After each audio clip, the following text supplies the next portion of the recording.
ভারতীয় cricket board কিছু চেয়েছে আর তা ইন্টারন্যাশনাল ক্রিকেট কাউন্সিলের কাছ থেকে পায়নি এমন নজির খুব কমই আছে। তবে যেখানে বিসিসিআই এর প্রতিপক্ষ বিশ্ব ক্রিকেটের আরেক মোড়ল ইংল্যান্ড ক্রিকেট বোর্ড, তখন কিছুটা দোটানায় পড়ে যায় আইসিসি। গেল মাসে ওয়ার্ল্ড টেস্ট চ্যাম্পিয়নশিপের তৃতীয় চক্রের ফাইনাল আয়োজিত হয়েছিল ইংল্যান্ডের লর্ডসে, যেখানে অস্ট্রেলিয়াকে হারিয়ে প্রথমবারের মতো এই টুর্নামেন্টের শিরোপা জেতে সাউথ আফ্রিকা। এরপরে ইংলিশ বেশ কিছু গণমাধ্যম খবর প্রকাশ করে টেস্ট চ্যাম্পিয়নশিপের চতুর্থ চক্রের ফাইনালের হোস্ট হতে যাচ্ছে ইসিবি।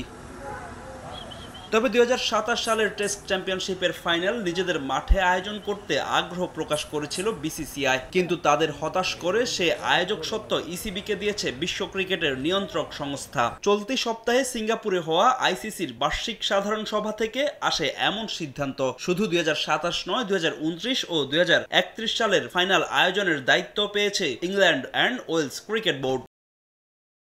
ভারতকে আয়োজক সত্ত্ব না দেওয়ার কারণও জানিয়েছে আইসিসি। মূলত গেল 3 আসরে সফলভাবে ফাইনাল আয়োজন করে তাক লাগিয়ে দিয়েছে ইংল্যান্ড। চলতি বছরের ফাইনালে নিরপেক্ষ ভেন্যু হওয়ার পরও দর্শক উপস্থিতি ছিল চোখে পড়ার মতো। পূর্বের মতো সফলভাবেই পরবর্তী 3টি টেস্ট চ্যাম্পিয়নশিপের ফাইনাল আয়োজন করতে চায় ইসিবি। টেস্ট চ্যাম্পিয়নশিপের পরবর্তী 3 আসরের আয়োজক সত্ত্ব পেয়ে আমরা অনেক আনন্দিত।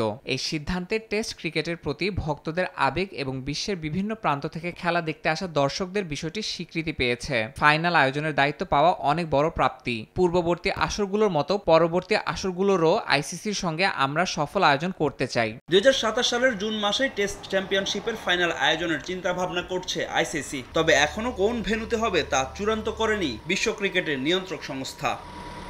ফাহিম ইসলাম, সময় সংবাদ।